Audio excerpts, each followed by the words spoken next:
இன்னைக்கு நாம 2014ல ரிலீஸ் ஆன முன்னறிவிப்பு அப்படின்னு சொல்லிட்டு ரொம்ப வித்தியாசமான ஒரு படம் பார்க்க போறோம். எப்பயுமே கிரைம் இன்வெஸ்டிகேஷனே போட்டுட்டு இருக்கனே அப்படின்னு சொல்லிட்டு இன்னைக்கு ரொம்ப வித்தியாசமான ஒரு டிராமா த்ரில்லர் படம் கொண்டு வந்திருக்கேன். படத்துடைய கிளைமேக்ஸ்ல நம்ம கொஞ்சமும் எதிர்பார்க்காத மாதிரி ஒரு சரியான ட்விஸ்ட் இருக்கு. அதை யாராலையுமே கெஸ்ஸே பண்ண முடியாது. முடிஞ்சா கண்டுபிடிக்க ட்ரை பண்ணுங்க.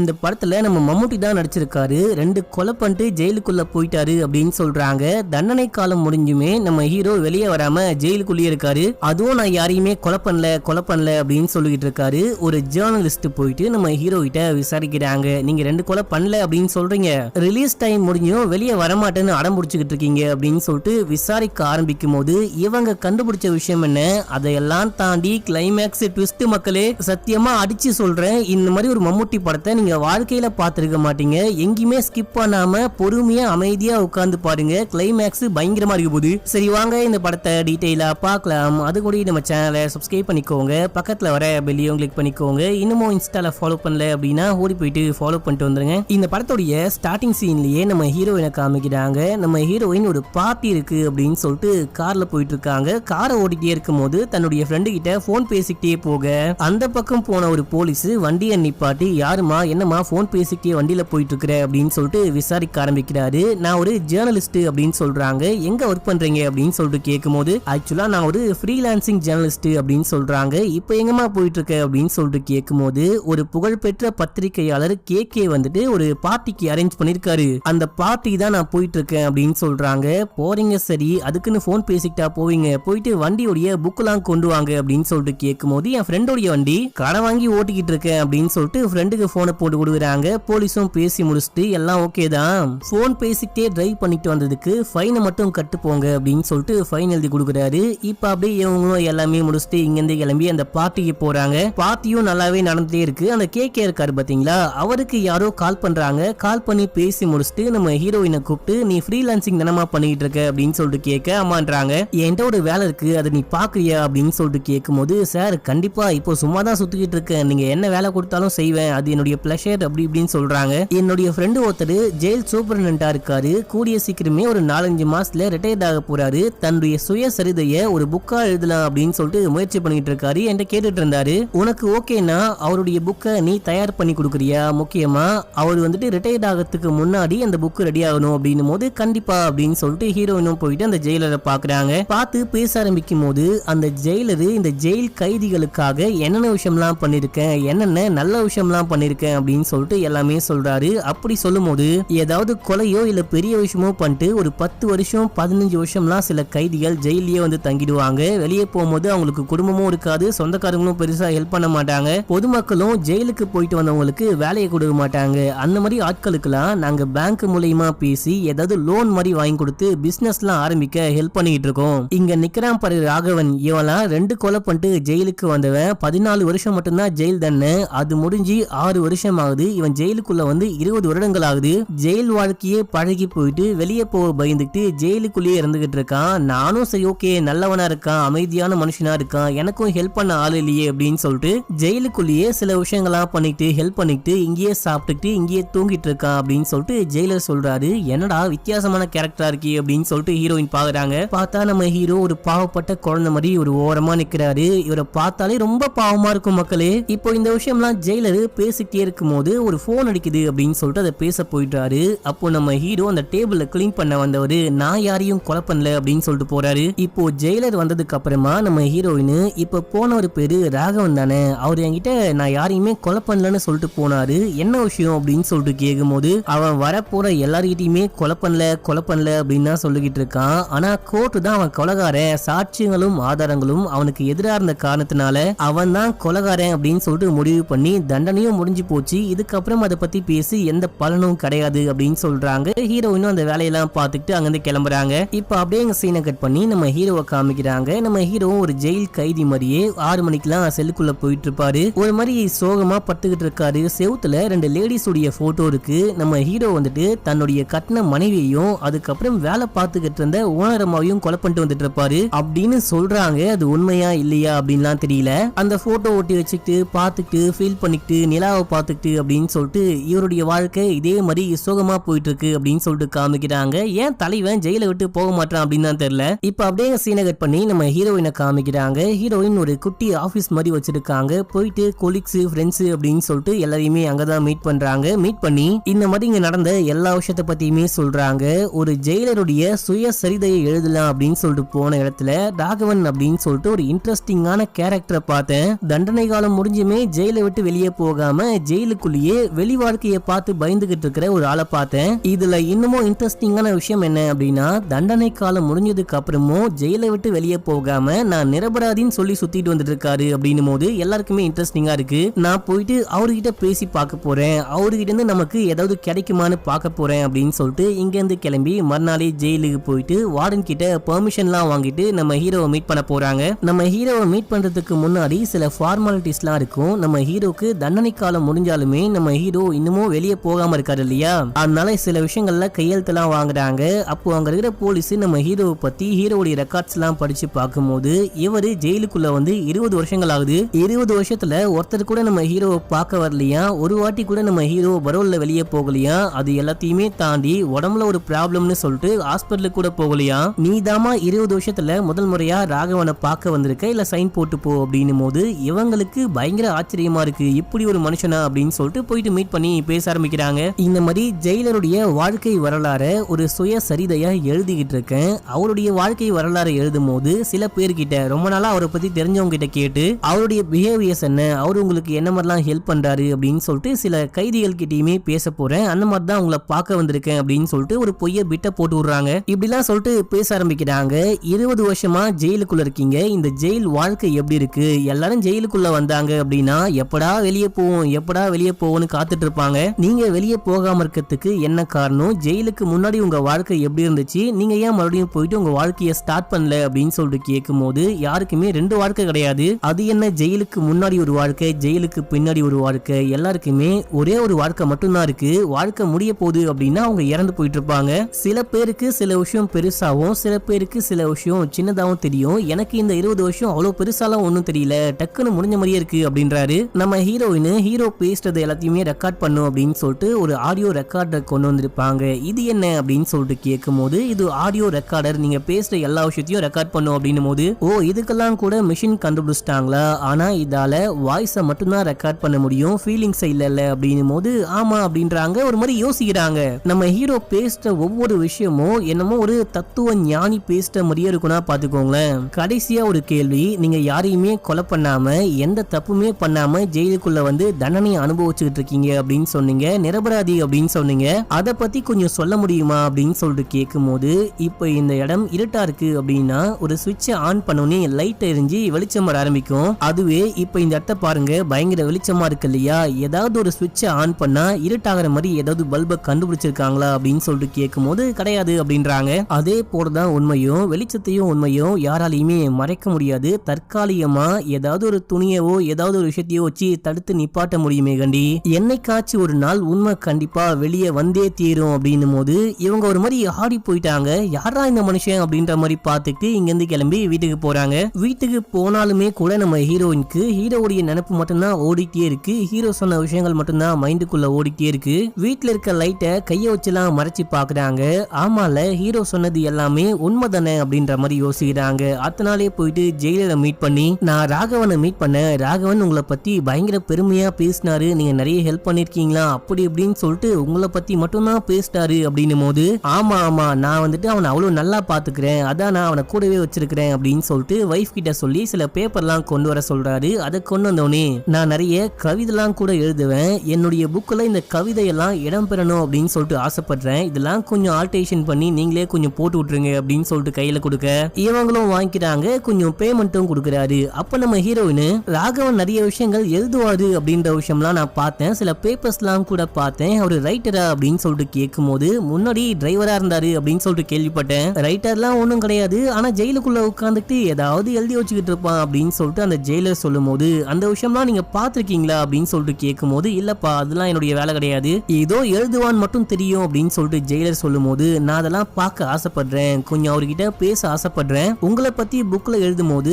அவர்கிட்டயும் கேட்டு அவர் சொல்ற விஷயங்கள் அந்த மாதிரியான விஷயங்கள்லாம் ஆட் பண்ணும் அப்படின்னா புக்கு ரொம்ப ரொம்ப நல்லா வர வாய்ப்பு இருக்கு அப்படின்னும் போது அப்படின்னா ஓகேமா போயிட்டு மீட் பண்ணி பேசிக்கோ எந்த பிரச்சனையும் கிடையாது அப்படின்னு சொல்லும் போது ஹீரோயினும் போயிட்டு ஹீரோவை பாக்குறாங்க. ஹீரோவை பார்த்து இந்த விஷயம்லாம் சொல்றாங்க, நீங்க நிறைய எழுதுவீங்களாமே, நீங்க எழுதின எல்லா விஷயத்தையுமே நான் படிக்கணும், அது வந்துட்டு எனக்கு புக்கா ரெடி பண்றதுக்கு ஹெல்ப்ஃபுல்லா இருக்கும். சாரை பத்தி எழுதும் போது உங்களை பத்தியும் லைட்டா 1-2 பேஜ்ல எழுதி விடுறேன் அப்படின்னும் போது என்ன பத்தி எழுத ஒண்ணுமே கிடையாது. அதை எல்லாத்தையுமே தாண்டி நான் ஜெயிலரை பத்தி ஒரு வார்த்தை கூட அந்த விஷயத்துல எழுதிருக்க மாட்டேன். சும்மா உட்கார்ந்துகிட்டு இருக்கும் போது எனக்கு ஏதாவது தோணும், அந்த விஷயத்த மறந்து போயிடக்கூடாது அப்படின்னா எழுதி வச்சேன், மத்தபடி பெருசாலாம் ஒண்ணும் இருக்காது அப்படின்னும் போது சும்மா நீங்க எழுதின எல்லா விஷயத்தையுமே நான் பார்க்க ஆசைப்படுறேன் அப்படின்னும் போது நான் எழுதி வச்சுப்பேன், யார்கிட்டயுமே காட்ட மாட்டேன், அது கொஞ்சம் பிரைவசி அப்படின்னு சொல்ல, அதெல்லாம் ஒன்னும் பிரச்சனை கிடையாது, என்கிட்ட காட்டுங்க, நான் படிச்சு மட்டும் பாக்குறேன், யார்கிட்டயுமே காட்ட மாட்டேன் அப்படின்னும் போது சரி ஓகே அப்படின்னு சொல்லிட்டு ஒரு டைரி மாதிரி ஒரு விஷயத்த கொடுக்குறாரு. அந்த டைரியை வாங்கிட்டு போயிட்டு ஹீரோயின் படிச்சு பாக்குறாங்க. சும்மா மெர்சல் ஆயிட்டாங்க அப்படின்னு தான் சொல்லணும். ஹீரோயினுக்கு ஒரு பப்ளிஷரை நல்லா தெரியும், அவர்கிட்ட இந்த டைரியை கொடுத்து படிச்சு பார்க்க சொல்ல அவரும் படிச்சு பார்த்துட்டு செமையா மெர்சல் ஆயிட்டாரு. இப்படி ஒரு மனுஷனை என் வாழ்க்கையில மீட் பண்ணதே கிடையாது, ஒவ்வொரு வார்த்தையிலயும் உண்மை மட்டும்தான் இருக்கு, இது உனக்கான நல்ல ஆப்பர்ச்சுனிட்டி, இதை நீ பயன்படுத்திக்கோ, முக்கியமா அந்த புக்கை ஒரு பேஜ்லயோ 2 பேஜ்லயோ வர அளவுக்கு இது சின்ன விஷயம் கிடையாது, இது ஒரு பெரிய விஷயம், இதையே நீ புக்கா போடலாம், இதை மட்டும் நீ ஒரு ஆர்டிக்கலா வெளியிட்ட அப்படின்னா பிச்சுக்கும் எக்கச்சக்கமான சேல்ஸ் ஆகும், நீயும் சம்பாதிக்க முடியும், அந்த ராகவனை பத்தியும் பொதுமக்கள் நல்லா தெரிஞ்சுப்பாங்க அப்படின்னும் போது இதுவும் நல்ல ஐடியாவா இருக்கே அப்படின்னு சொல்லிட்டு யோசிக்க ஆரம்பிக்கிறாங்க. ஒரு சீன்ல வீட்டுல இருப்பாங்க, நம்ம ஹீரோ அந்த டைரியில ஒரு விஷயம் எழுதியிருப்பாரு. அது என்ன விஷயம் அப்படின்னா, நான் கண்ணாடியை பார்க்கும்போது கண்ணாடியில் இருக்க அந்த பிரதிபலிப்பும் என்னைய தான் பார்த்துக்கிட்டு இருக்கோம், நான் அங்கிருந்து நகர்ந்து போகும்போது அந்த பிரதிபலிப்பு அங்கேயே நிக்குமா இல்ல நான் ஃபாலோ பண்ணிட்டு வருமா அது எனக்கு தெரியல, ஆனா நான் திரும்பி போயிட்டு கண்ணாடியை பார்க்கும்போது மறுபடியும் அந்த பிரதிபலிப்பு என்னையே பார்த்துக்கிட்டு இருக்கோம் அப்படின்னு எழுதியிருப்பாரு. இந்த விஷயத்துக்குள்ள 1000 அர்த்தங்கள் இருக்கும். இந்த விஷயங்கள்லாம் ஹீரோயின் பார்த்து ஃபீல் பண்ணிட்டு இருக்காங்க. அதுக்கப்புறம் போயிட்டு ஹீரோவை மீட் பண்ணி இந்த விஷயத்தை ஒரு ஆர்டிகலா போடலான்னு இருக்கேன் அப்படின்னு சொல்லிட்டு அந்த விஷயம்லாம் பத்தி பேசும்போது அவரும் எல்லாத்துக்கும் ஓகே, என்ன வேணா பண்ணுங்க என்ன வேணா பண்ணுங்க அப்படின்னு சொல்றாரு. அப்ப நம்ம ஹீரோன்னு இந்த மாதிரி விஷயங்கள்லாம் உங்களுக்கு எங்கிருந்து தான் தோணுது அப்படின்னு சொல்லிட்டு கேட்கும் போது, இங்க நம்ம சும்மா தானே உட்கார்ந்துகிட்டு இருக்கோம், அப்ப ஏதாவது தோணும், மறந்து போக கூடாது அப்படின்னு சொல்லிட்டு எழுதி வச்சேன், மத்தபடி ஒன்னும் கிடையாது அப்படின்னு சொல்றாரு. அந்த புக்கு மொத்தத்தையும் நான் படிச்சு பார்த்தேன், நிறைய பயங்கரமான விஷயங்கள்லாம் எழுதிருக்கீங்க, படிச்சு பார்த்த நானே மிரண்டு போயிட்டேன், ஆனா உங்களை பத்தி ஏன் போடவே இல்லை, நீங்க எப்படி ஜெயிலுக்குள்ள வந்தீங்க, உங்களுக்கு என்ன ஆச்சு, ஜெயிலுக்குள்ள வரதுக்கு முன்னாடி உங்க வாழ்க்கை எப்படி இருந்துச்சு அப்படின்னு சொல்லிட்டு அந்த விஷயம்லாம் ஏன் எழுதி வைக்கல அப்படின்னு சொல்லிட்டு கேட்கும் போது, அதை ஏன் எழுதிக்கிட்டு நினைச்சா ஞாபகத்துக்கு வரப்போகுது, அதை என்னால மறக்க முடியாது அப்படின்னு சொல்றாரு. இப்போ நம்ம ஹீரோயின் என்ன பண்றாங்க அப்படின்னா, ஹீரோ பத்தி மொத்தமா நம்ம விசாரிச்சு தெரிஞ்சுக்கணும் அப்படின்னு சொல்லிட்டு ஆசைப்படுறாங்க. 20 வருஷத்துக்கு முன்னாடி நம்ம ஹீரோ ஜெயிலுக்குள்ள போகும்போது கண்டிப்பா இந்த நியூஸ் பேப்பர்ல எல்லாம் வந்திருக்கும் இல்லையா, அந்த மாதிரி ஒரு பேப்பரை தேடி கண்டுபிடிக்கிறாங்க, பேப்பரை மொத்தமா வாசிக்கிறாங்க. அதுக்கப்புறம் அந்த டைம்ல நம்ம ஹீரோடைய கேஸ்ல யாரு வாதாடினாங்களோ அந்த வக்கீல போயிட்டு மீட் பண்றாங்க. மீட் பண்ணா என்னால இப்போதைக்கு எந்த கேஸையுமே எடுத்துக்க முடியாது அப்படின்னு சொல்றாரு. ஐயா சாமி, உங்ககிட்ட எந்த கேஸையும் எடுத்துக்க சொல்லி வரல, ராகவனை பத்தி விசாரிக்க வந்திருக்கேன் அப்படின்னு சொல்லிட்டு ஹீரோடைய போட்டோஸ் எல்லாம் காமிச்சு விசாரிக்க ஆரம்பிக்கிறாங்க. ஆக்சுவலா அந்த கேஸ்ல இந்த வக்கீல் தோத்து போயிருப்பாரு, நான் ஒன்னும் அந்த கேஸ்ல தோத்து போல, அவனுக்கு எதிரான ஆதாரங்கள் எக்கச்சக்கமா இருந்துச்சு, ஃபாரன்சிக் ரிப்போர்ட்டுமே அவனுக்கு எதிராக தான் இருந்துச்சு, அதான் அவன் ஜெயிலுக்குள்ள போனான் அப்படின்னும் போது, அப்படி இருக்கும் போது எதுக்கு அந்த ஆளு நான் குற்றவாளி கிடையாது, நான் யாரையுமே கொலை பண்ணலன்னு சொல்றாரு அப்படின்னு சொல்லிட்டு ஹீரோயின் கேட்க, அந்த ஆளு அப்பத்துல இருந்து 20 வருஷமா அதே விஷயம் தான் சொல்லிக்கிட்டு இருக்கான், நான் கொலை பண்ணல அப்படின்னு மட்டும் தான் சொல்றான். ஆக்சுவலா இவன் ஒரு மார்வாடி லேடி கிட்ட ஒர்க் பண்ணிட்டு இருந்தான், டிரைவரா ஒர்க் பண்ணிட்டு இருந்தான். ஒரு நாள் திடீர்னு பார்க்கும்போது அவங்க இறந்து போய் கிடந்தாங்க, மண்டையில அடிக்கப்பட்டு மண்டையில செமையா காயம்பட்டு இறந்து போயிருந்தாங்க. அவங்க இறந்து போறதுக்கு 1 வருஷத்துக்கு முன்னாடி ராகவனுடைய மனைவியுமே இறந்து போயிட்டாங்க, ஏதோ தவறி விழுந்து இறந்து போயிட்டாங்க அப்படின்னு சொல்லிட்டு அந்த கேஸ் அப்படியே நிப்பாட்டி வச்சிருந்தாங்க. அதாவது போலீஸ்க்கு அவங்க உண்மையிலேயே தவறி விழுந்து இறந்து போயிட்டாங்களா இல்ல அப்படின்னா யாராவது அடிச்சு கொலை பண்ணிட்டாங்களா அப்படின்னு சொல்லிட்டு யாருக்குமே தெரியாது, அதனால அந்த கேஸ் நிலுவையில இருந்துச்சு. இப்போ அந்த மார்வாடி லேடி இறந்து போனதுக்கு அப்புறமா 2 கேஸ்லயுமே நம்ம ஹீரோ தான் சம்பந்தப்பட்டிருக்காரு, தன்னுடைய மனைவியை கொலை பண்ண மாதிரியே அந்த மார்வாடி லேடியும் கொலை பண்ணிருக்காரு அப்படின்னு சொல்லிட்டு போலீஸ் ஒரு முடிவுக்கு வந்து விசாரணை பண்ணி கடைசியா ஹீரோ தான் குற்றவாளி அப்படின்னு சொல்லிட்டு அரெஸ்ட் பண்ணிட்டு போயிட்டு இருக்காங்க. அவன் அரெஸ்ட் பண்ணிட்டு போகும்போது கூட நான் குற்றவாளி இல்லைன்னு தான் சொல்லியிருக்காரு ஹீரோ. நீங்க என்ன விஷயம் நினைக்கிறீங்க அப்படின்னு சொல்லிட்டு ஹீரோயின் கேட்கும்போது, அவன் என்ன சொல்றான் அப்படின்னா, சாட்சியங்களும் ஆதாரங்களும் இருந்தாலுமே தெய்வம்னு ஒண்ணு இருக்கு, தெய்வத்துக்கு தெரியும் நான் நிரபராதி அப்படின்னு சொல்லிட்டு போனா கோர்ட்டு அவனை குற்றவாளி அப்படின்னு சொல்லிச்சு, நமக்கு உண்மையான உண்மை தெரியணும் அப்படின்னா இறந்து போனவங்களை எழுப்பிதான் கேட்கணும் அப்படின்னும் போது ஹீரோயின் கேட்டு இங்க இருந்து கிளம்புறாங்க. இங்க இருந்து கிளம்புன ஹீரோயின் இன்னும் சில பேர்கிட்ட விசாரிக்கிறாங்க. கொஞ்சம் பேர் என்ன சொல்றாங்க அப்படின்னா, ஹீரோ வந்துட்டு நிரபராதி, அவனை மாதிரி ஒரு நல்ல மனுஷனை பார்க்கவே முடியாது அப்படின்றாங்க. சில பேர் என்ன சொல்றாங்க அப்படின்னா, அவன் கொலை பண்ணிருக்க நிறைய வாய்ப்பு இருக்கு, அவன் பார்க்க தான் அமைதியா இருப்பான், இருப்பான், ஆனா சரியான சைக்கோ அப்படின்றாங்க. 4 பேர் 4 விதமா பேசிட்டாங்க. கடைசியா நம்ம ஹீரோயின் எல்லாத்தையுமே சேர்த்து ஒரு குட்டி புக் மாதிரி ரிலீஸ் பண்றாங்க. அதுவும் இங்கிலீஷ்ல ரிலீஸ் பண்றாங்க. இந்த புக் செம்ம சேல்ஸ். ஓவர் நைட்ல ஒபாமா ஆகுற மாதிரி நம்ம ஹீரோ ஓவர் நைட்ல செம்ம ஃபேமஸ் ஆயிட்டாரு. எக்கச்சக்கமான காப்பி வித்து போகுது. ஹீரோயினுக்கும் சரியான பாராட்டு கிடைக்குது. நம்ம ஹீரோயின் ஜெயிலுக்கு போயிட்டு ஜெயிலரை மீட் பண்ணா ஜெயிலரு கழுவி கழுவி ஊத்த ஆரம்பிக்கிறாரு. என்னுடைய புக்கை போடுவேன்னு பார்த்தா அவனை பத்தி ஒரு புக்கை போட்டு வச்சிருக்க, நீ என்ன வேலை பார்த்த அப்படின்னு சொல்லிட்டு எனக்கு இப்பதான் தெரியுது. எக்கச்சக்கமான டிவி சேனல் ரேடியோ சேனல்ல இருந்துலாம் எனக்கு கால் பண்ணிட்டே இருக்காங்க. ராகவன் என்ன பண்றாரு, ராகவன் எப்படி இருக்காரு, தண்டனை முடிஞ்சதுக்கு அப்புறமும் அவர் எதுக்கு வெளியே போகாம இருக்காரு, உண்மையிலேயே ஒரு குற்றவாளியா இல்லையா அப்படின்னு சொல்லிட்டு 100 போன் கால் வருது. ஒரே குஷ்டமப்பா அப்படின்னும் போது ஹீரோயின் கொஞ்சம் சமாளிக்க ஆரம்பிக்கிறாங்க. உங்க புக்குடைய ஒர்க்கும் போயிட்டு இருக்கு, கூடிய சீக்கிரமே முடிச்சிடலாம், நீங்க ஒன்றும் கவலைப்படாதீங்க. நான் இப்போ ராகவனை பார்க்க வந்தேன், அவருக்கு ஒரு புக்கை கொடுக்கலாமா அப்படின்னு சொல்லிட்டு கேட்கும் போது கொடுத்துட்டு சீக்கிரம் கிளம்பு அப்படின்னு சொல்ல ஹீரோயினும் கொடுத்துட்டு அங்கிருந்து கிளம்புறாங்க. இப்ப அப்படியே சீன் கட்டாது. அடுத்த சீன்ல நம்ம ஹீரோயின் அவங்க ஆபீஸ்ல இருக்கும் போது கிரீன் ஆரஞ்சு அப்படின்னு சொல்லிட்டு ஒரு பப்ளிஷர் கம்பெனில இருந்து கால் பண்றாங்க. நீங்க கடைசியா போட்ட அந்த புக் அந்த ஆர்டிகல் எல்லாமே செமையா இருந்துச்சு, உங்க கூட ஒரு பிசினஸ் கான்ட்ராக்ட் போட்டுக்கலான்னு இருக்கும், உங்களுக்கு இன்ட்ரெஸ்ட் இருந்தா வந்து மீட் பண்ணுங்க அப்படின்னும் போது அவ்வளோ பெரிய கம்பெனி கூப்பிட்டு ஹீரோயின் போகாமல இருப்பாங்க. போயிட்டு மீட்டிங் அட்டென்ட் பண்றாங்க. இதுக்கு முன்னாடி நம்ம ஒரு படம் பார்த்திருப்போம். அந்த படத்துல ஹீரோவா வந்தவர் தான் இங்க நடிச்சிருக்காரு. இவரை பப்ளிஷர் அப்படின்னு கூப்பிட்டுக்கலாம். இவரை நீங்க எந்த படத்துல பாத்தீங்க அப்படின்னு சொல்லிட்டு ஞாபகம் இருந்தா கமெண்ட் பண்ணுங்க பார்க்கலாம். இப்ப அந்த பப்ளிஷர் என்ன சொல்றாரு அப்படின்னா, அந்த ராகவனை வச்சு நம்ம புதுசா ஒரு ப்ராஜெக்ட் ஸ்டார்ட் பண்ணலாம். இந்த வாட்டி கொஞ்சம் வித்தியாசமா அவரு குற்றம் பண்ணாரா இல்லையா, எப்படி ஜெயிலுக்கு வந்தாரு, ஜெயிலுக்கு வரத்துக்கு முன்னாடி அவருடைய வாழ்க்கை எப்படி இருந்துச்சு, முதல் ஜெயில் அனுபவம் எப்படி இருந்துச்சு அப்படின்னு சொல்லிட்டு அவருடைய வாழ்க்கையை வந்துட்டு நம்ம ஒரு புக்கா போட போறோம். சிம்பிளா சொல்லணும் அப்படின்னா ராகவனுடைய சுயசரிதையை நம்ம எழுத போறோம் அப்படின்னும் போது அதெல்லாம் ஒன்னும் பிரச்சனை கிடையாது சார், நான் பாத்துக்கிறேன், அவரு நான் என்ன சொன்னாலும் செய்வாரு, ரொம்ப ரொம்ப நல்ல மனுஷன், அதெல்லாம் பண்ணிடலாம் அப்படின்னு சொல்லும் போது ஆனா சில கண்டிஷன்ஸ் இருக்கு, நம்ம ஒரு டைம் லைன் வச்சுக்கணும், அந்த டைம் லைனுக்குள்ள அந்த விஷயம்லாம் முடிக்கணும். ரெண்டாவது முக்கியமான விஷயம் என்ன அப்படின்னா இங்கிலீஷ்ல மட்டும்தான் நம்ம புக்கை ரிலீஸ் பண்ண போறோம் அப்படின்னும் போது ஓகே அப்படின்னு சொல்லிட்டு ஹீரோயின் அங்கிருந்து கிளம்புறாங்க. இப்ப அப்படியே சீனை கட் பண்ணா அடுத்த சீன்ல நம்ம ஹீரோயின் ஜெயிலுக்கு போயிட்டு ஜெயிலர் கிட்ட பேசி ராகவன் தண்டனை காலம் முடிஞ்சும் உள்ளுக்குள்ள இருக்கான் இல்லையா, அவனை நான் வெளியே கூட்டிட்டு போறேன், நீங்க அதுக்கு பெர்மிஷன் கொடுக்கணும் அப்படின்னு சொல்லிட்டு பெர்மிஷன்லாம் வாங்கிட்டு ஹீரோவை வெளியே கூட்டிட்டு போறாங்க. ஹீரோ கார்ல உட்கார்ந்துட்டு போறப்ப எல்லா விஷயத்தையும் பார்த்துட்டு போறாரு. இந்த ஊர் உலகமே மாறி போயிருக்குல்ல அப்படின்னும் போது ஆமா 20 வருஷம் ஆயிடுச்சுல்ல அப்படின்னு சொல்லிட்டு ஹீரோயின் எங்கேயோ கூட்டிட்டு போறாங்க.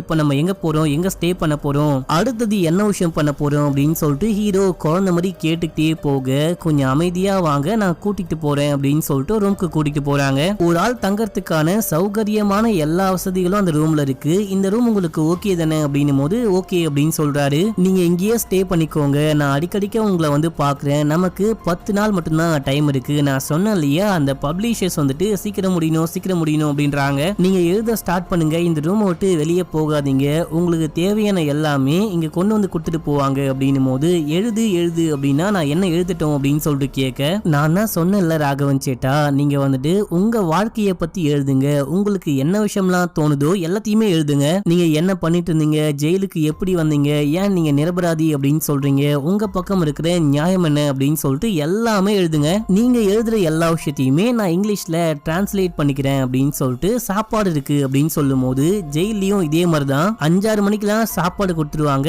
சாப்பாடை வாங்கிட்டு ஜெயிலுக்குள்ள போயிடுவோம், நைட்டு சாப்பாடை ரொம்ப ரொம்ப சீக்கிரமா சாப்பிடுவோம் அப்படின்னு சொல்றாரு. ஒன்னும் பிரச்சனை இல்ல, சாப்பாடை கொஞ்சம் சீக்கிரமாவே கொடுக்க சொல்றேன், நீங்க எழுத மட்டும் ஸ்டார்ட் பண்ணுங்க அப்படின்னு சொல்லிட்டு ஹீரோயின் நாங்க வந்து கிளம்புறாங்க. நம்ம ஹீரோ ஜன்னல் பக்கமா வந்து ஒரு மாதிரி பாவப்பட்ட குழந்தை மாதிரி பாத்துட்டு இருக்காரு. இங்கதான் இன்டர்வலே விடுறாங்க. இப்ப அப்படியே சீனை கட் பண்ணா மறுநாள் நம்ம ஹீரோயின் சாப்பாடு ஹீரோக்கு தேவையான திங்ஸ் அப்படின்னு சொல்லிட்டு எல்லாத்தையுமே வாங்கிட்டு வராங்க. ஹீரோ அப்ப முன்னாடியே சாப்பிட்டுக்கிட்டு இருக்காரு. ஏன்னா நேற்று நைட்டு நல்லா தூங்குனீங்களா அப்படின்னு சொல்லிட்டு கேட்கும் போது புது இடம்ல சரியா தூக்கமே வரல அப்படின்னு சொல்றாரு. இவங்களும் போயிட்டு பேப்பர்ஸ் எல்லாம் எடுத்து பார்க்கும் போது ஒண்ணுமே எழுதாம இருக்காரு. என்ன இந்த ஆளு இன்னமும் ஸ்டார்ட் பண்ணாமலே இருக்கானே அப்படின்னு சொல்லிட்டு பேச ஆரம்பிக்கிறாங்க. கொஞ்சம் சீக்கிரமா ஸ்டார்ட் பண்ணுங்க, அந்த பக்கம் அவங்க அவசரப்பட்டுக்கிட்டு இருக்காங்க அப்படின்னும் போது நான் ஓகே ஸ்டார்ட் பண்றேன் அப்படின்னு சொல்றாரு. இவங்களும் இங்க இருந்து கிளம்புறாங்க. பப்ளிஷர் கால் பண்றாரு, வேலையெல்லாம் ஸ்டார்ட் பண்ணியாச்சா அப்படின்னு சொல்லிட்டு கேட்கும் போது ஸ்டார்ட் ஆயிடுச்சு, நீங்க சொன்ன டைம்க்கு பக்காவா கையில கடிச்சிடும் அப்படின்னும் போது அவரும் சந்தோஷப்படுறாரு. நீங்க உடனே கிளம்பி மும்பைக்கு வாங்க, நம்ம அக்ரிமெண்ட் போட வேண்டியது இருக்கு அப்படின்னும் போது நான் இன்னைக்கு நைட்டே கிளம்புறேன் அப்படின்னு சொல்றாங்க. இப்ப அப்படியே எங்க சீனை கட் பண்ணா அடுத்த சீன்ல ஜெயிலர் ஹீரோயினுக்கு கால் பண்றாரு. கால் பண்ணி நம்ம புக்கோடைய விஷயங்கள்லாம் எப்படி போயிட்டு இருக்கு அப்படின்னு சொல்லிட்டு கேட்கும் போது எல்லாம் போயிட்டு இருக்கு சார், நான் வந்து உங்களை மீட் பண்றேன் பண்றேன் அப்படின்னும் போது இங்க பாரு இப்போ நீ என்ன வேலை பார்த்துட்டு இருக்க அப்படின்னு சொல்லிட்டு எனக்கு நல்லாவே தெரியும். நம்ம புக்கோடைய வேலை போயிட்டு இருக்கா இல்லையா அதை மட்டும் சொல்லு அப்படின்னும் போது இல்ல சார் இப்போ கொஞ்சம் வேலையா இருக்கேன், கண்டிப்பா இந்த வேலையை முடிச்ச உடனே ஸ்டார்ட் பண்ணிடலாம் அப்படின்னும் போது நான் உங்ககிட்ட என்ன சொன்னேன், நான் ரிட்டையர்ட் ஆக இன்னும் 4 மாசம் மட்டும்தான் இருக்கு, அதுக்குள்ள வந்துட்டு இந்த புக் ரெடி ஆகணும், நான் ரிட்டையர்ட் ஆகிறதும் புக் ரிலீஸும் சேம் டேட்ல இருக்கணும், நான் சொல்லியே 2 மாசம் முடிஞ்சு போச்சு, நீ என்னதான் பண்ண போறியோ அப்படின்னு சொல்லிட்டு வருத்தப்பட்டுக்கிட்டு திட்டி விட்டு போனை கட் பண்றாரு. இப்ப அப்படியே எங்க சீனை கட் பண்ணி நம்ம ஹீரோவை காமிக்கிறாங்க. ஹீரோக்கு டெய்லி ஒரு பையன் கொண்டு வந்து சாப்பாடு கொடுத்துட்டு போவான். அந்த பையன் கிட்ட இன்னைக்கு என்ன சாப்பாடு, நீ என்ன பண்ற, பேர் என்ன அப்படின்னு சொல்லிட்டு நம்ம ஹீரோக்கும் போர் அடிக்குமா இல்லையா அந்த பையன்ட்ட பேசிட்டே இருக்கும்போது ஹீரோயின் வராங்க. டே என்னடா பண்ற, அவர் ஒரு ரைட்டரு, அவர் ஒரு பெரிய ப்ராஜெக்ட்ல ஒர்க் பண்ணிட்டு இருக்காரு, சும்மா அவரை வந்து டிஸ்டர்ப் பண்ணிட்டு இருக்காத, வந்தியா சாப்பாடு கொடுத்தியா கிளம்பி போயிட்டே இருக்கணும் அப்படின்னும் போது நான் இப்போ கிளம்புறப்பா அப்படின்னு சொல்லிட்டு அவன் பாட்னே கிளம்பி போயிட்டான். இப்போ நம்ம ஹீரோயின் என்னப்பா ஸ்டார்ட் பண்ணிட்டீங்களா அப்படின்னு சொல்லிட்டு கேட்கும் போது எனக்கு எங்க ஸ்டார்ட் பண்ணணும் எங்க முடிக்கணும் அப்படின்னு சொல்லிட்டு ஒண்ணுமே தோண மாட்டேங்குது, எழுதவே ஒரு மாதிரி மூடு வர மாட்டேங்குது அப்படின்னும் போது இங்க பாருங்க சேட்டா, நீங்க எங்க வேணா ஸ்டார்ட் பண்ணுங்க, எங்க வேணா முடிங்க, நீங்க முடிச்சதுக்கு அப்புறமா எல்லா விஷயத்தையுமே நான் பாத்துக்கிறேன், எல்லாத்தையுமே நான் சரி பண்ணிக்கிறேன், நமக்கு டைம் இல்ல இல்லையா, இப்ப கூட நான் ஒரு கான்ட்ராக்ட் சைன் பண்ணும் அப்படின்னு சொல்லிட்டு மும்பை வரைக்கும் போக போறேன், போயிட்டு வரத்துக்குள்ளேயாச்சும் முடிச்சிடுவீங்களா அப்படின்னு சொல்லிட்டு கேட்கும் போது கண்டிப்பா முடிச்சிடுறேன் அப்படின்றாரு. சரி இந்த பேப்பர்ல கொஞ்சம் சைன் மட்டும் போட்டு கொடுங்க அப்படின்னு சொல்லிட்டு சைனை வாங்கிட்டு அவங்க அங்கிருந்து கிளம்பிடுறாங்க. இங்க இருந்து கிளம்பி மும்பைக்கு போயிட்டு அந்த மீட்டிங்கும் அட்டென்ட் பண்றாங்க. நம்ம ஹீரோயின் கான்ட்ராக்ட்ல சைனும் பண்றாங்க, நான் சொன்ன டைம்க்கு முடிச்சு கொடுத்துருவேன் அப்படின்னு சொல்லிட்டு அதுக்கு அந்த கம்பெனில இருந்து ஒரு பெரிய அமௌண்ட்டை செக்கா கொடுக்குறாங்க. செக்கை வாங்கிட்டு ஹீரோயின் திரும்பி வீட்டுக்கு வராங்க. வீட்டுக்கு வந்து பார்த்தா நம்ம ஹீரோ எதையுமே எழுதாம கிளீன் பண்ணிட்டு இருக்காரு. யாவ் என்னையா பண்ணிட்டு இருக்க, எழுதாம வீட்டை சுத்தம் பண்ணிட்டு இருக்க அப்படின்னும் போது நான் எழுதலாம் அப்படின்னா ரொம்ப முயற்சி பண்ணேன், ஆனா எனக்கு எழுதவே வர மாட்டேங்குது, நிறைய பேர் மறந்து போச்சு, நிறைய சம்பவங்கள் மறந்து போச்சு, அது ஃபர்ஸ்ட் நடந்துச்சா இது ஃபர்ஸ்ட் நடந்துச்சா அப்படின்னு சொல்லிட்டு ஒரே குழப்பமாவே இருக்கு, எனக்கு எப்படி ஆரம்பிக்கிறது அப்படின்னே தெரியல, ஸ்டார்ட் பண்ண வர மாட்டேங்குது அப்படின்னும் போது ஐயா உங்களுக்கு ஒரு விஷயம் புரியுதா இல்லையா, நான் வந்துட்டு இந்த டேட்டுக்குள்ள முடிச்சு கொடுத்துருவேன் அப்படின்னு சொல்லிட்டு கான்ட்ராக்ட்ல சைன் பண்ணி இங்க பாருங்க செக்கே வாங்கிட்டு வந்துட்டேன், இது உங்களுக்கு சேர வேண்டிய பணம் தான், உங்களுக்காக தான் நான் ஒர்க் பண்ணிட்டு இருக்கேன், இந்த விஷயம் ஏன் உங்களுக்கு புரிய மாட்டேங்குது, தயவு செஞ்சு எழுத ஸ்டார்ட் பண்ணுங்க அப்படின்னும் போது இந்த வாட்டி நான் கண்டிப்பா எழுதுறேன் அப்படின்னு சொல்றாரு. இந்த செக்கை உங்க பேர்ல ஒரு அக்கௌண்ட் ஓபன் பண்ணி அதில் போட்டுருவா அப்படின்னு சொல்லிட்டு கேட்கும் போது ஓகேன்னு சொல்றாரு. அதாவது நம்ம ஹீரோவுடைய வாழ்க்கையில இவ்வளவு பணத்தை பார்த்ததே கிடையாது, அவ்வளோ பணத்துடைய செக்கை காமிச்சோம் நம்ம ஹீரோக்கு வந்துட்டு பாத்தீங்கன்னா அது அவ்வளோ பெரிய விஷயமா தெரியவே இல்லை. இப்ப அப்படியே எங்க சீன் கட்டாது ஹீரோயின் ஆபீஸ்க்கு போறாங்க. அவங்க ஃப்ரெண்ட்ஸ் கொலீக்ஸ் கிட்ட எல்லாம் வந்துட்டு பாத்தீங்கன்னா இவர் எழுதுவாரு அப்படின்னு சொல்லிட்டு பார்த்தா எழுதாமலே இருக்காரு, எனக்கு கோவம் வந்துட்டே இருக்கு, இந்த ஆள் ஏன் அப்படி பண்றானே தெரியல அப்படின்னும் போது உடனே நம்ம ஹீரோயினுடைய ஃப்ரெண்டு ஒருத்தரு வா நான் வந்து பேசிட்டேன், நான் வந்து பேசி பாக்குறேன் அப்படின்னு சொல்லிட்டு அங்க இருந்து கிளம்புறாங்க. கிளம்பி திரும்பி வீட்டுக்கு வந்து பார்க்கும்போது ஹீரோ வீட்டையே பூட்டி எங்கேயோ கிளம்பிட்டு இருக்காரு. எங்கடா போனா இந்த ஆளு அப்படின்னு சொல்லிட்டு ஹீரோயினும் ஃப்ரெண்டும் சேர்ந்துட்டு அந்த இடம் முழுக்க தேட ஆரம்பிக்கிறாங்க. பார்த்தா நம்ம ஹீரோ அந்த சின்ன பையன் கூட சேர்ந்துட்டு கடற்கரையில போயிட்டு கல்லை வாங்கி சாப்பிட்டுட்டு இருக்காரு. அப்படியே நல்லா கல்லையெல்லாம் சாப்பிட்டுட்டு சுத்தி பார்த்துட்டே இருக்கும் போது அங்க என்ன விஷயத்த நம்ம ஹீரோ பார்த்தாருன்னு தெரியல, திடீர்னு பார்த்தா இங்க இருந்து கிளம்பி மறுபடியும் வீட்டுக்குள்ள வந்துட்டாரு. வீட்டுக்குள்ளேயே வந்து அமைதியா இருக்காரு. மறுநாள் நம்ம ஹீரோயின் வராங்க. நீங்க இன்னும் எழுத ஸ்டார்ட் பண்ணலையா அப்படின்னு சொல்லிட்டு கேட்கும் போது இன்னும் ஸ்டார்ட் பண்ணல, கூடிய சீக்கிரமே ஸ்டார்ட் பண்றேன் அப்படின்றாரு. இல்ல இன்னைக்கு நீங்க எழுதியே ஆகணும், நீங்க எழுதாம நான் இங்க இருந்து போக மாட்டேன் அப்படின்னு சொல்லிட்டு ஹீரோயின் போயிட்டு உட்காரும் போது நம்ம ஹீரோ அமைதியா உட்காராரு. எழுதலாமா வேணாமான்னு பாக்குறாரு, என்னமோ யோசிக்கிறாரு. எழுதுறதுக்கு ஒரு பயங்கரமான தயக்கம் இருக்கு, ஏன் அப்படின்னு தான் புரியல. நம்ம ஹீரோயின் கிட்ட நான் எழுதுறேன், எனக்கு கொஞ்சம் டைம் மட்டும் கொடு அப்படின்னும் போது இப்போ நான் என்னுடைய ஊருக்கு போறேன், போயிட்டு என்னுடைய அம்மாலாம் பார்த்துட்டு என்னுடைய வேலையெல்லாம் முடிச்சுட்டு 2 நாள்ல திரும்பி வருவேன், அதுக்குள்ள முடிச்சிடுங்க, நமக்கு முடிக்க இன்னும் 4 நாள் மட்டும் தான் இருக்கு, அப்படி மட்டும் நீங்க முடிக்கல அப்படின்னா நான் ஜெயிலுக்கு தான் போகணும், அந்த பப்ளிஷிங் கம்பெனி என் மேல சட்டப்படி நடவடிக்கை எடுத்துருவாங்க அப்படின்னு சொல்லிட்டு அங்கிருந்து கிளம்புறாங்க. கிளம்பி அவங்க சொந்த ஊருக்கு போயிட்டு அம்மாவை பாக்குறாங்க, கொஞ்ச நேரம் டைம் ஸ்பெண்ட் பண்றாங்க. இந்த டைம்ல அந்த பப்ளிஷரு விடாம கால் பண்ணிட்டே இருக்காரு. ஹீரோயினுக்கு என்ன சொல்றது அப்படின்னே தெரியல, அதனாலேயே போன் அட்டென்ட் பண்ணாம இருக்காங்க. இந்த டைம்ல நம்ம ஹீரோயினுக்கு நல்லா தெரிஞ்ச ஒரு பப்ளிஷர் இருக்காரு பாத்தீங்களா, அவரு மீட் பண்ணும் ஆபீஸ்க்கு வாங்க அப்படின்னு சொல்ல ஹீரோயினும் போயிட்டு மீட் பண்ண அந்த பப்ளிஷிங் கம்பெனில இருந்து கால் பண்ணாங்க. நீ ரொம்ப நல்ல பொண்ணு, திறமையான பொண்ணு அப்படின்னா அவ்வளோ பெரிய இடத்துக்கு நானே உன்னை ரெக்கமெண்ட் பண்ணி இவ்வளோ பெரிய வேலையை இவ்வளோ பெரிய பொறுப்பை வாங்கி கொடுத்தா நீ ஒழுங்கா போன் அட்டன் பண்ண மாட்டியா, மெயில் பண்ணாலும் ரெஸ்பான்ஸ் பண்ண மாட்டியா, உனக்கு என்னதான் ஆச்சு, வேலையை ஸ்டார்ட் பண்ணியா இல்லையா அப்படின்னு சொல்லிட்டு கேட்கும் போது சார் இருந்தாலும் இன்னமும் ஒரு பேஜ் கூட எழுதாம இருக்கான், ஒரு வார்த்தையை கூட எழுதல சார் அப்படின்னும் போது என்னது எழுதவே இல்லையா, அது என்னுடைய பிரச்சனை கிடையாது, அவங்களுடைய பிரச்சனை கிடையாது, நீயே தான் பாத்துக்கணும், கான்ட்ராக்ட்ல சைன் பண்ணி காசு வாங்கின இல்லையா, சீக்கிரம் போயிட்டு வேலையை முடிச்சு கொடு அப்படின்னு சொல்லிட்டு செமையா திட்டி அனுப்புறாரு. ஹீரோயினும் இங்க இருந்து கிளம்புறாங்க. கிளம்பி நம்ம ஹீரோவை பார்க்க வந்தா இன்னொரு லேடி மும்பைல இருந்து நம்ம ஹீரோவை பார்க்க வந்திருக்காங்க.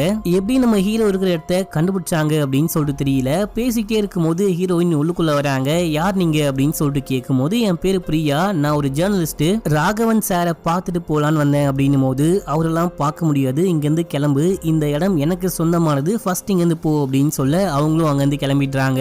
மத்தவங்களுக்கும் இவர் இருக்கிற இடம் தெரிஞ்சு போச்சு அப்படின்னு சொல்லிட்டு ஹீரோவை கூட்டிட்டு போயிட்டு தன்னந்தனியா ஒரு ஏரிக்கு பக்கத்துல ஒரு அருமையான வீடு மக்களே, அங்க நம்ம ஹீரோவை ஸ்டே பண்ண வைக்கிறாங்க. இன்னும் நமக்கு ஒரே ஒரு நாள் மட்டும்தான் இருக்கு, அந்த ஒரு நாளுக்குள்ள நீங்க வேலையை முடிச்சிருங்க, தயவு செஞ்சு என் சுச்சுவேஷனை புரிஞ்சுக்கோங்க அப்படின்னு சொல்லிட்டு செமையா சண்டை போட்டு அங்க இருந்து கிளம்புறாங்க. நம்ம ஹீரோ அன்னைக்கு முழுக்க செமையா யோசிச்சுட்டே இருக்காரு. இந்த மனுஷன் என்ன ஐடியால இருக்கான்னு தெரியல, இது என்ன படம் தான், அது பாட்டுன்னு போயிட்டே இருக்கு, முடிய போற டைம் ஆயிடுச்சு, இன்னமும் ஒண்ணுமே நடக்க மாட்டேங்குது அப்படின்னு சொல்லிட்டு நம்ம பார்க்க இப்ப அப்படியே சீன் கட்டாது. மறுநாள் காலைல நம்ம ஹீரோயின் வராங்க. ஹீரோ எப்படியும் எழுதிருக்க மாட்டாரு அப்படின்னு சொல்லிட்டு ஹீரோயினுக்கு நல்லாவே தெரியும். ஒரு மாதிரி எடுத்தெறிஞ்சு பேச ஆரம்பிக்கிறாங்க.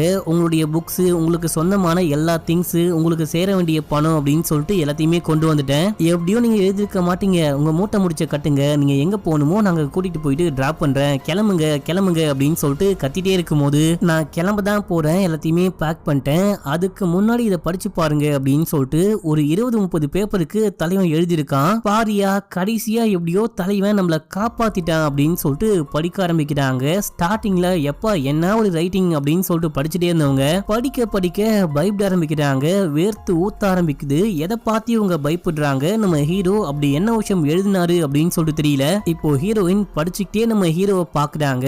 அப்ப நம்ம ஹீரோ நான் எங்க போறது அப்படின்னு சொல்லிட்டு முடிவு பண்ணிட்டேன், நான் திருப்பி ஜெயிலுக்கே போக போறேன் அப்படின்னு சொல்லிட்டு ஒரு கம்பியை தூக்கி மண்டையிலேயே ஓங்கி ஒரு போடு. Heroine spot out. டேய் என்ன விஷயம் தான்டா நடக்குது, ஒண்ணுமே புரியலடா அப்படின்னு சொல்லிட்டு ஒரு செகண்ட் என் மைண்ட் அப்படியே ஸ்டாப் ஆயிடுச்சுன்னா பாத்துக்கோங்களேன். ஸ்டார்டிங்ல இருந்து ஒரு மனுஷன் அப்ராணியா இருக்கான், ஒண்ணுமே பண்ண மாட்டான், பார்க்கவே பாவமா இருக்கு அப்படின்னு சொல்லிட்டு பார்த்தா கடைசியா அடிச்சு கொலை பண்றான். இது கிடையாது ட்விஸ்ட், இதுக்கப்புறம் ஒரு ட்விஸ்ட் அப்படின்ற மாதிரி நம்ம ஹீரோ ஜெயிலுக்கு போயிட்டாரு. நம்ம ஹீரோ பெரிய ஆர்ப்பாட்டம்லாம் பண்ணல போல, அவரே போயிட்டு சரண்டர் ஆயிட்டாரு போல. நம்ம ஹீரோ ஜெயில படுத்துக்கிட்டு இருக்காரு. அங்க ஏற்கனவே ஒட்டி வைக்கப்பட்டிருந்தது பாத்தீங்களா 2 பெண்களுடைய போட்டோ, அது அங்க ஒட்டி இருக்கு. மேலேயே நம்ம ஹீரோனுடைய போட்டோ ஒட்டிருக்கு. அட பாவி, இதே வேலையை தான் சுத்திக்கிட்டு இருக்கியா? உண்மையிலேயே நம்ம ஹீரோ ஒரு சரியான சைக்கோ போல மக்களே. அவருக்கு இந்த ஜெயில் வாழ்க்கை பிடிச்சிருக்கு, ஜெயிலுக்குள்ள வரணும் அப்படின்னா ஏற்கனவே 2 பேரை கொலை பண்ணிட்டு வந்திருக்காரு. ஆனா யாரு கேட்டாலுமே நான் கொலை பண்ணல அப்படின்னு சொல்லியிருக்காரு போல. நடுவுல தான் ஹீரோயின் வந்து மாட்டிக்கிட்டாங்க. நம்ம ஹீரோ கடைசியா அந்த பேப்பர்ஸ்ல என்ன எழுதிருப்பாரு அப்படின்னு சொல்லிட்டு நான் கெஸ் பண்றேன்னு பாத்தீங்கன்னா நம்ம ஹீரோ அவங்க 2 பேரையும் எப்படிலாம் பிளான் பண்ணி கொலை பண்ணாரு, எப்படிலாம் கொடூரமா கொலை பண்ணாரு அப்படின்னு சொல்லிட்டு எழுதிருப்பாரு போல. அதை படிச்சுதான் நம்ம ஹீரோயின் பயந்து போயிருப்பாங்க. கடைசியா அநியாயமா உயிரையும் விட்டாங்க. இந்த படம் உங்களுக்கு பிடிச்சதா இல்லையா அப்படின்னு சொல்லிட்டு மறக்காம கீழே கமெண்ட் பண்ணுங்க. எத்தனை பேர் இந்த ட்விஸ்ட கண்டுபிடிச்சிங்க, எத்தனை பேருக்கு எபா என்ன ட்விஸ்டா அப்படின்ற மாதிரி இருந்துச்சு, இல்ல உங்களுக்கு என்ன விஷயம் தோணுதோ அந்த விஷயத்த மறக்காம கீழே கமெண்ட்ல சொல்லிட்டு போங்க மக்களே. அதுக்கப்புறம் முக்கியமா சப்ஸ்கிரைப் பண்ணிக்கோங்க, பக்கத்துல வர பெல்லையும் கிளிக் பண்ணிக்கோங்க. இன்னமும் இன்ஸ்டால ஃபாலோ பண்ணல அப்படின்னா ஓடி போயிட்டு ஃபாலோ பண்ணிட்டு வந்துருங்க. ஓகே மக்களே, பாய்.